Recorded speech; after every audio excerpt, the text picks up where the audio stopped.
how to evaluate the performance of the model and how to estimate the test error concerned with a given method, and how to implement using Python or R programming. You can implement this method by using any of the methods. So these are some learning outcomes for this topic, right? So resampling methods are basically done in a repetitive manner, in the sense that we take up in each iteration, we take up a training set, we build a model, interested model, and then we capture the additional information about the pattern model, how strong it is, what kind of correlation you have, etc. Some information will be captured, and then we will decide. We will repeat the process for another sample repeatedly. We conduct several experiments. Then ultimately we have to find a model which is having good performance. Then from why do we do all these things? To do that, let us take an example. Suppose there may be whenever you conduct a linear regression, you may overfit the data, or sometimes the model may not give good results, and sometimes the various computational considerations may be very large. That's the reason why we always, before jumping into method, we use these methods called resampling methods, and ultimately we have to, when there are several possible ways or exists in fitting the models, which model is best for you, it needs to be identified. That is decided by considering the errors, test error rates. So we'll estimate the test error rate, and then accordingly we'll assess every model with each error rate, and finally we identify the suitable model. That's why it's called model assessment. Then select the appropriate level of the model with the flexibility is known as model selection. You all know, you always see that there is a flexibility, there is a trade-off exists between the flexibility versus the accuracy and complexity. So if the model is too simple, then your complexity is low. But if it is and may give good results. But if the model is complex, the accuracy is good, but it is more complex, more time consuming, more resources required. So therefore, all these model assessment and model selections are very widely used in resampling methods. Now let me take the first method called validation set approach. In the validation set approach, what we do is, in the figure you are able to see the diagram, one picture. You take n samples. Out of n samples, we divide randomly the samples into two parts. The left side part is known as the training part, and the right side part is known as the testing part. So if the large data set is there, we are going to estimate a set of variables that gives the lowest cost error rate, lowest test error rate. Not the training, test. Test error rate means what? Model construction we do using training data. Model testing we do using test data, which we call as testing, as also known as validation. Okay. So when you have a large data set, we divide the large data set into randomly two parts. One part is known as a training part, another part is known as a test part. Then we will build the model using the training part. What are the different possible models you are considering? All those models we build using the same training data set. In the sense that possible model, in the sense that there may be different combinations of variables may be there. Suppose somebody may say, why should I go for linear regression? Why can't we do a regression, polynomial regression? or a polynomial of degree 2, which is called quadratic, or somebody may say cubic, somebody may say that degree 4, etc. So if you see the combinations, there are different variables will be there. So when these different variables of combinations we take, these are called possible models.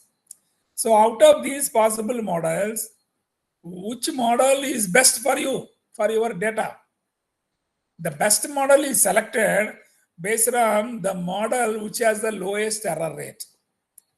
That means lowest error is always calculated using the test data. The model which has the lowest test data, lowest error rate, is considered as the suitable model. And then when we applied this is called validation. So when the validation is done, and then identify the best model. So I will give an example here.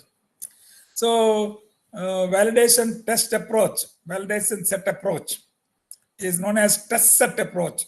Why it is called test set? We are training the data and then testing using the test data. Suppose say let us consider an example. Suppose I want to predict miles per gallon from the variable horsepower. Now I want to identify which of the three models is suitable for me. One model I can say miles per gallon is a function of horsepower. Second model is miles per gallon is a function of horsepower and horsepower square. Third model is miles per gallon is a function of horsepower, horsepower square, and horsepower cube. So out of these three models, which model is the best? That needs to be selected. So in R tool, you can take a miles per gallon data and then take a data set called auto data set. Then in auto data set, we have 196 observations for training and 196 observations for testing or validation. Right? Now I will fit three models, one for each on the training data. Then I evaluate each model using the validation data set by computing mean square error. Mean square error is nothing but sum of these squares, average of sum of the squares of the errors. So if the mean square error for each model we compute, and then we pick up a model which has the lowest mean square error. So that is the model we consider as the better model for our purpose. Right? I think this example last week I gave, if I remember correctly, but again I am repeating because some participants said I have not covered. If I remember correctly, I gave R code also in the first class. I demonstrated how to do. So take an auto data set. So the R code is given here. First step is divide the data set into two parts with 50% data. We call part one as the training data set, and the other data set as known as a test data set. So then I am fitting a model. See, for example, subset is equal to train. That means I am taking a subset of, randomly I am taking a subset, 50% of the data as a train, and then I am building the model, linear model, miles per gallon, which is a function of horsepower. Then I am computing the mean square error. Square of the error, average is taken. So mean means average means what? The error is nothing but difference. Difference between the original value, what is there in the BAPBG for on a test data set and a particular observation. Then fitted value, predict of lm.fit auto minus train. That means you are taking the test data. So predicted value on test data you are taking by taking training, by taking test data, and then taking the difference, miles per gallon minus this. The difference is square is there, and then you are taking average of all those errors. So sum of the squares of the error is taken, divided by the number of observations, that is 196. So this gives a mean, MSE, mean square error. Similarly, the same step I am repeating for polynomial of degree 2, which we call as a LM dot fit 2. And then it is a polynomial r power comma square. That means r power whole square. That means r power plus r power square. That is a polynomial of degree 2. Then the same logic step is used, and again mean is calculated. Then again similarly for third one, same logic is used, and then mean is calculated for polynomial of degree 3. So this completes one process. This completes one process. With one seed, whatever the models you get out of these three models, we selected the best model with the test error. Then again, I am repeating the same process with another seed, another sample. Another sample again, I am dividing into two parts, train, samples 390 to 196, and then again the models are built. I repeat the process. So if you put it in a loop, suppose if you want to conduct an experiment on this data set with randomly splitting the data and iteratively repeating this process, if I repeat 100 times, then we get 100 such errors, one for each model. Then we are taking the average of those errors, right? So now if you observe here, this graph shows the validation set results. Mean squared error versus degree of the polynomial. So even though example given only 3 polynomials, you can extend to any one, but for the degree 1, the error is 24, less than 24. For degree 2, error is around 19 point odd, and then again little bit increase, and then fluctuation has come. So graph 1 gives the error at different polynomials degrees, and MSE is calculated for one time. And the same sample and the same training data set, different models are built and error is computed. Then these are the errors we got. Then the second figure, graph 2, we repeated the same experiment 10 times. 10 times when we repeat, if you observe here, there is a lot of variability exists in the errors. Different color graphs are plotted here, and degree of the polynomial is shown here, and the different errors, variability is there. See when we have up to degree 1, degree 2, in every case error is reduced. But from beyond 2, error is fluctuating. Error is fluctuating. There is no stability. But up to 2, there is a stable. So therefore, if you observe this, up to 2, the error rate is stable. And afterwards, after this, if you observe after the vertical line, it is showing the lot of variability.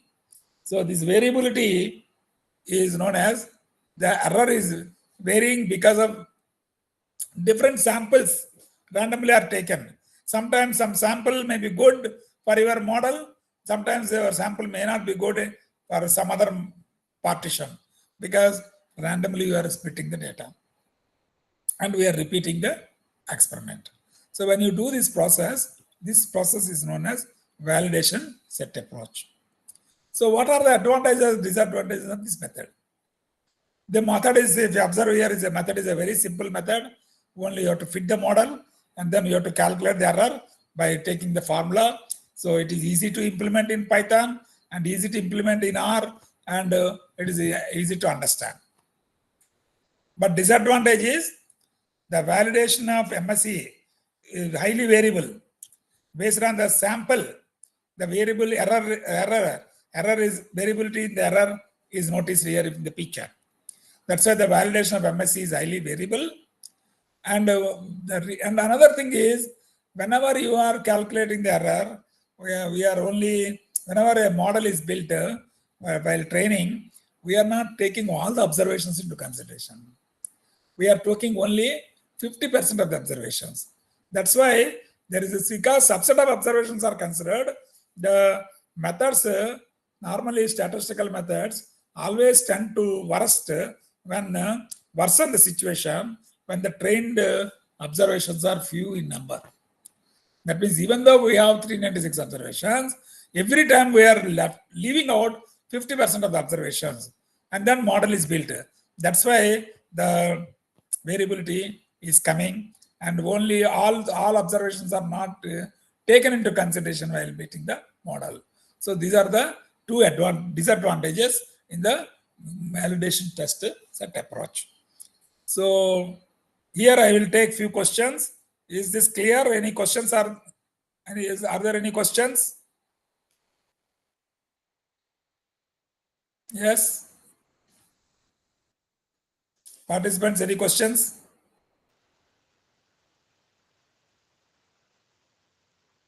Yeah.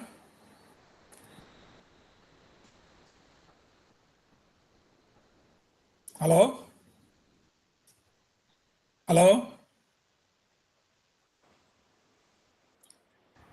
Sir, No, we are sir. able to hear.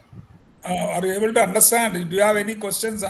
Is it clear, or do you have any doubts? Okay. Clear, sir. Clear, sir. Okay. Okay. So what are the bottlenecks here? The bottlenecks are we are only having simple method, but the disadvantage is simple and fast method, and the disadvantage is variability. Only few observations are considered, and high variability is noticed. Now these are some of the bottlenecks. Now how to overcome the bottlenecks? And performance also depends on how your data is split. Sometimes somebody may say 50-50, somebody may say 70-30, somebody may say 60-40. So there's a lot of deliberations can happen, but ultimately easy to implement and easy to calculate. That is what the method is. Now we will go to another method.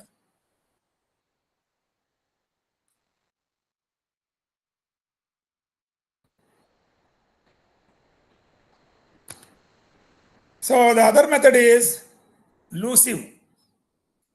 LUSIVE stands for leave one out cross validation. The name itself is there. Leave only one observation in this method. That means instead of taking 50% leaving, I leave only one observation.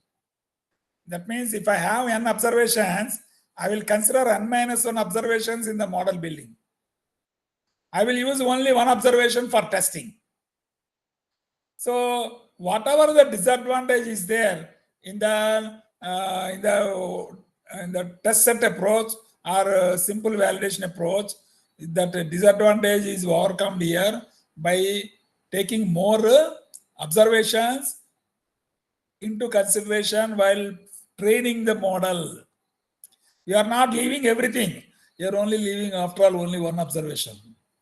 Whereas in the earlier method, we left 50% of the observations. So that's why this method is known as leave one out cross validation.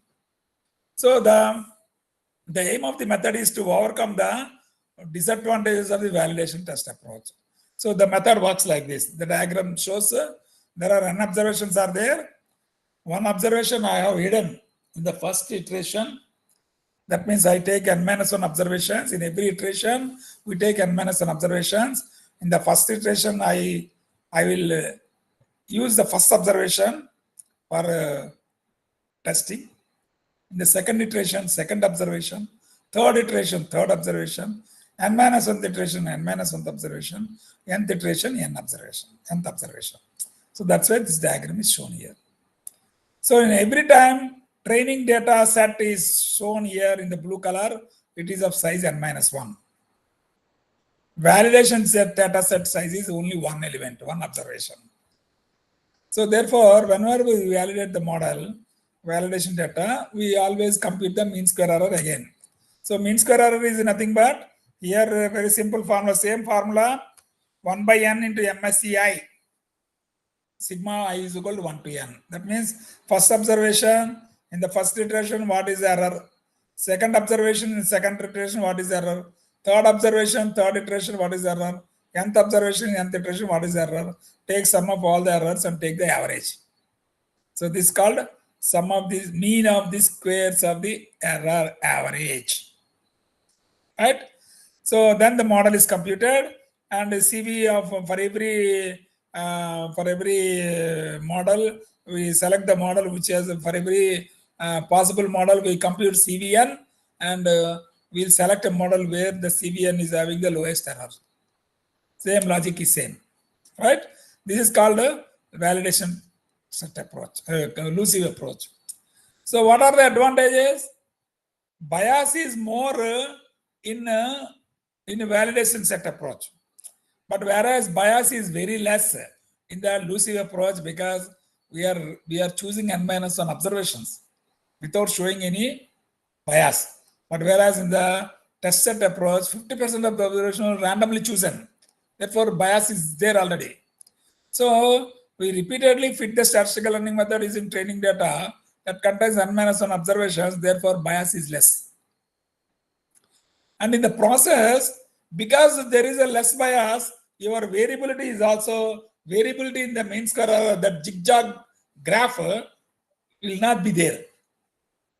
So there is a less variability in elusive. But however, elusive is highly computationally complex. Suppose if you take 1 million observations, 1 million iterations you have to do to complete the model for one model. If you have n possible models, 1 million observation iterations into n models you have to do, and then find the best model. So it is a highly computationally intensive and complex. So there is a lot of performance degradation. So there, but however, variability is minimized, and bias is less. That is how this method is compared with the elusive approach. So this is again a graph for elusive. So generalized linear model is computed and calculated. Now what is the problem? See, with elusive, if you see, if the elusive, the graph is coming like this. So there is no, even if you repeat 10 times, same experiment, every time we get the same graph. Because variability is, because the bias is very, very less. That's why elusive is don't is better model, but bias is, but computationally they are very, consumes very high number of resources. So to overcome this, researchers proposed another method called K-fold cross-validation. K-fold means you are not taking you are partitioning the data K partitions, and then instead of repeating n times, we repeat only K times, where K is very much less than n. So elusive is computationally intensive, so we can run the K-fold cross-validation to reduce the computational intensity. So with K-fold cross-validation, we divide the data set into K different parts. Normally K value can be between 5 and 10. We then remove the first part. The model is built with the remaining K-1 parts, and then we compute MSE by taking first one part of the data as test data. So we repeat the experiment 5 times, K times. Here K is 5 means 5 times, otherwise K times. Then cross-validation error is calculated. So this is about K validation. So how it will work? So every time the blue color part is taken as a training data, yellow color part is taken as a test data. Then accordingly, we compute the cross-validation error. So if you do the demo, suppose 10 times if I do this, so the same data, if you take 10 times if you do, see 10 times every time you are getting the same graph, almost similar. The right hand side figure, if you see 10-fold method, 10 different, even if you put 100-fold, you will get same thing only. Right? So slightly different cross-validation error rates. Therefore, Lucive is computationally intensive, but computationally efficient K-fold method. And K-fold is is considered as a special case of Lucive is considered as a special case of K-fold. Whenever K is equal to 1, it behaves like a Lucive. But both are stable, but only difference is computationally intensive in the case of Lucive. Right? Suppose if a data set, auto data set, if I run the experiment, validation set approach and K-fold CV approach, so a lot of variabilities are there in the right-hand side. In the left-hand side, that variabilities is reduced by using tenfold method. So visually, we are conducting experiment and we are showing the results, and then that is why you are saying that which method is best and what is the error rate. So the best choice model can be calculated here. So by K is equal to 2, the polynomial of degree 2 with tenfold, we are getting a less variability and more accuracy, and better the flexibility is there. Choosing the better method is possible. Right? This is about the K-fold method. Now again, let us take some questions here. So with this, I have completed 3 different methods called K-fold, Lucive, and test set approach or validation set approach. Now let us take some questions.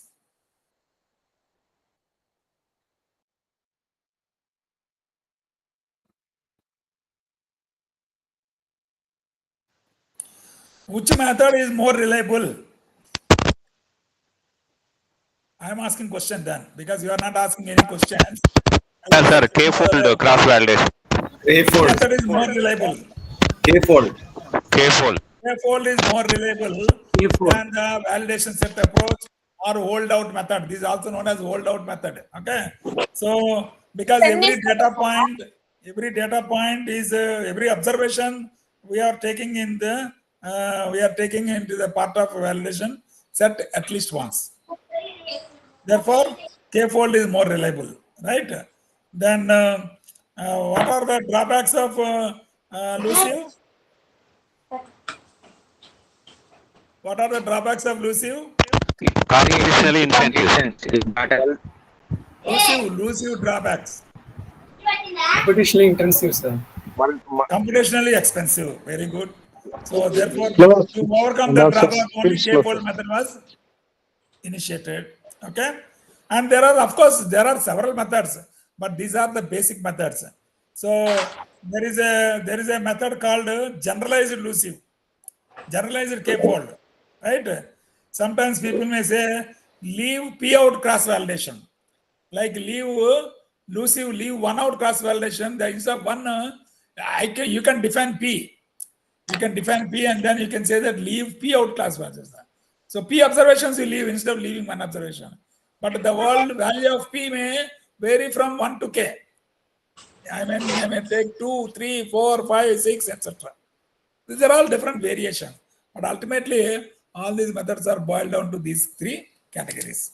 Right? So now with this, whenever you build a model, whenever you have a possible choice of models, which model is really giving the good error, less error, that can be tested by you by doing experimentation with the sampling, and then identify the best method which has the lowest error. So that is the objective of these 3 methods lectures. Clear? Is it okay? Yes, sir. Yes, sir. Yes, sir. Okay. Now let us go to the next topic. Now see, so how well, see here people are, these are all known as, people say that learning methods. Statistically, we are learning by conducting experiments. That's why we call as a statistical learning procedures or learning methods. So how well a given learning method can be expected to perform an independent data set. So whenever some data set comes, So the actual estimate of the test MSC is more interested for us. But location of minimum point in the estimates of test MSC curve is more suitable in this case. That means when the error curve, when you are plotting in a graph, where you are getting lowest error. Errors are always fluctuate, right? When different models are there, different types of errors will come. If you plot those error curves, you have to find out the minimum point, right? That is called test MSC curve. Now, how many folds are required? There are different kinds of possibilities. Some people say large folds are required, maybe better for some situation. Some researchers say small folds are good. So there are varied positive strengths as well as negative strengths. So here I am talking about the positive as well as negative. In the case of large folds, large means what? K is 10 above. It can be considered as large. So when the large fold, bias of the true error rate will be small. Bias is small, right? But the variance will be large. That is a disadvantage. When a large fold means when everything is taken towards n, it is a large fold only. Then your bias true error estimate will be small, and then the process variance of the true error will be large. And computational time is very large because of large folds. That means it works like elusive, right? That's why we have to find the optimal K. Optimal K is important. It should not be too small. It should not be too large. So you have to find the optimal value K. What value of range of K I should take? If I minimize my K range, maybe say between 3 and 5 or 4 and 8, you say that any value lies between this and this always gives this much error minimum. That is called optimal value of K. In the case of small folds, number of experiments may be reduced because number of folds are small means number of repetitions are reduced. So that's the advantage. Therefore, your computational time is reduced. But your variance of true error will be small, but bias of the estimator will be large.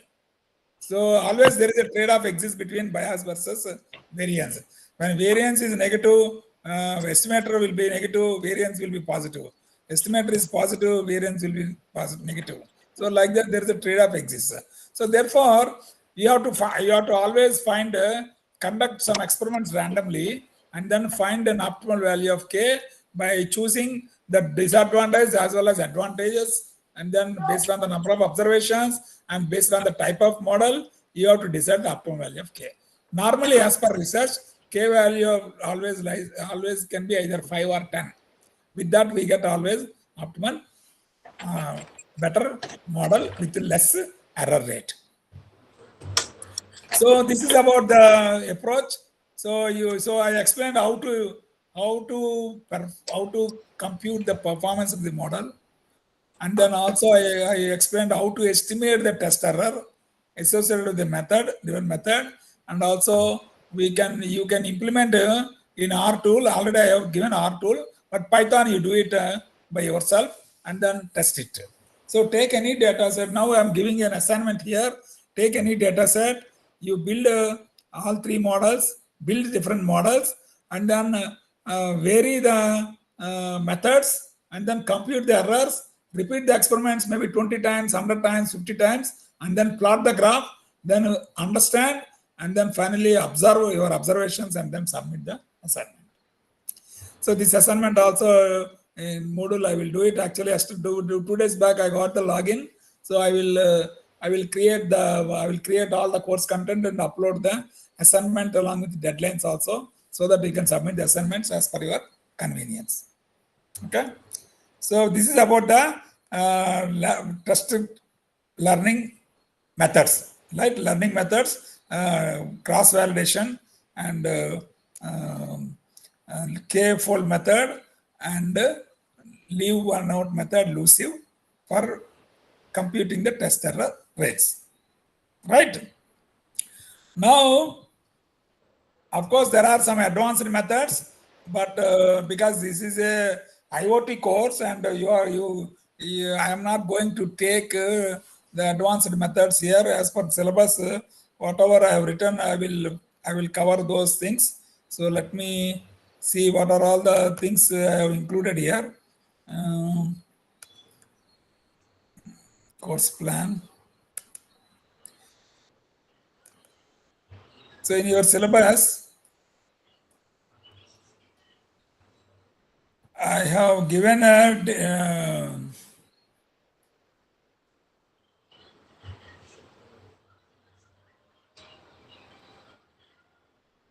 graphical analysis, box plots. Okay.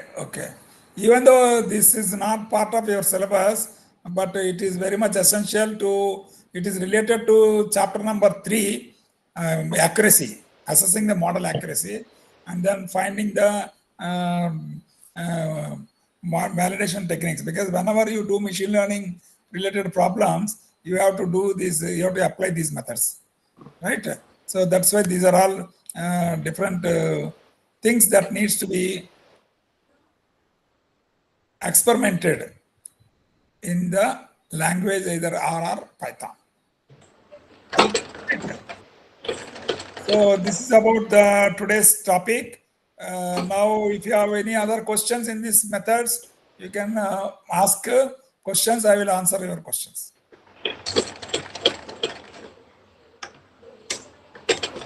Yeah.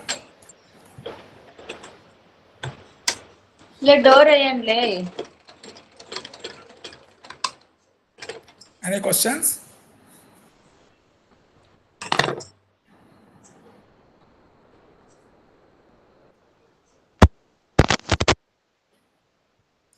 Venkatranna? No, sir. Munishakar?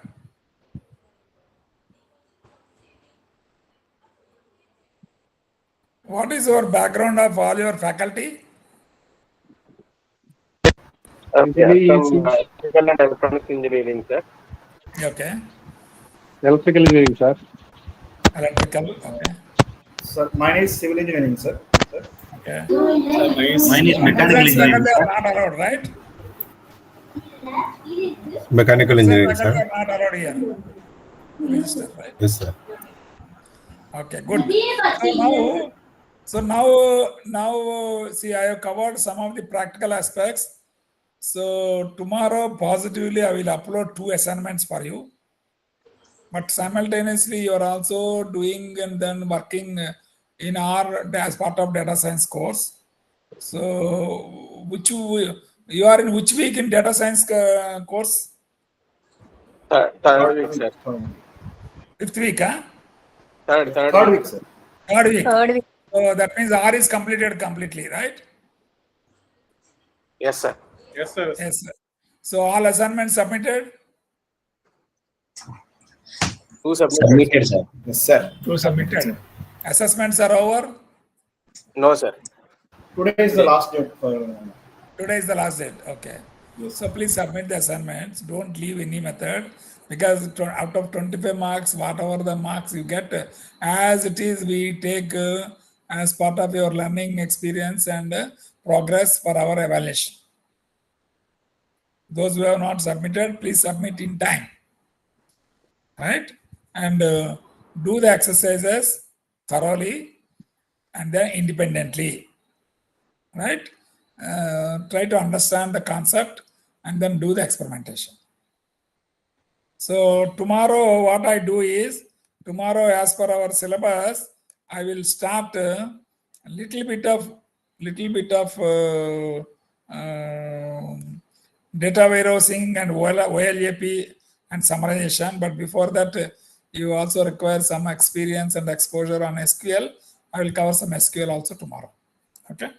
So tomorrow, what you can do is, actually, everybody is aware of ChatGPT. So you actually, there is a workshop actually.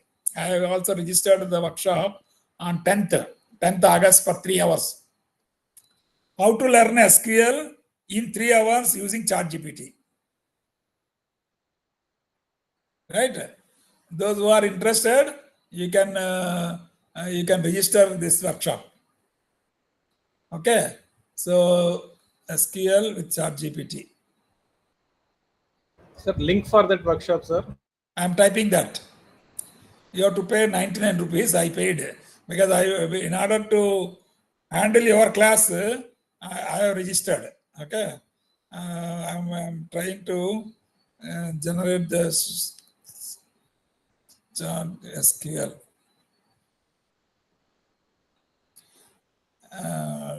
The link is created, actually WhatsApp group. I forgot to SQL. Yeah, SQL using AI with ChatGPT, right? So the link is out. See community information, and community information may be there. Welcome to community. 10th August. इसका link कहाँ है? Where do I get link?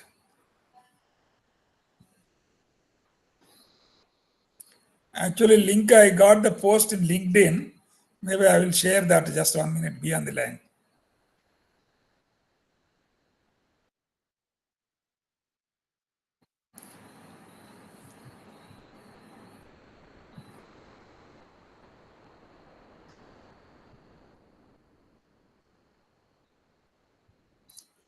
SQL.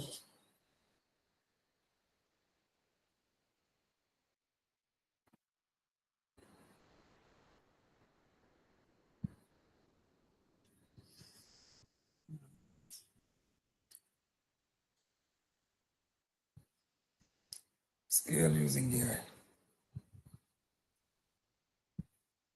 You try using SQL using AI. Using AI, just I'm also searching here. 25 plus SQL using AI at work, John using AI. Anyway, I will share those details to you in the class also. I'm not able to get the link. There is no link given.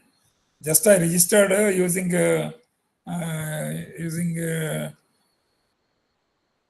this. Just 1 minute. Once again, I will try SQL.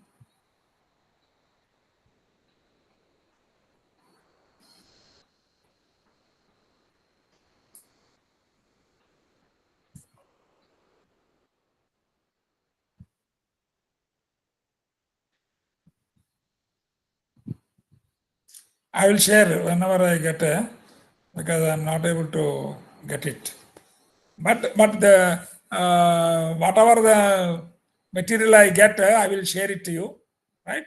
So I will record that video and then send it to you. Maybe I will put it in the model, but whether I'm allowed or not, we have to see. We will see and then decide. Okay.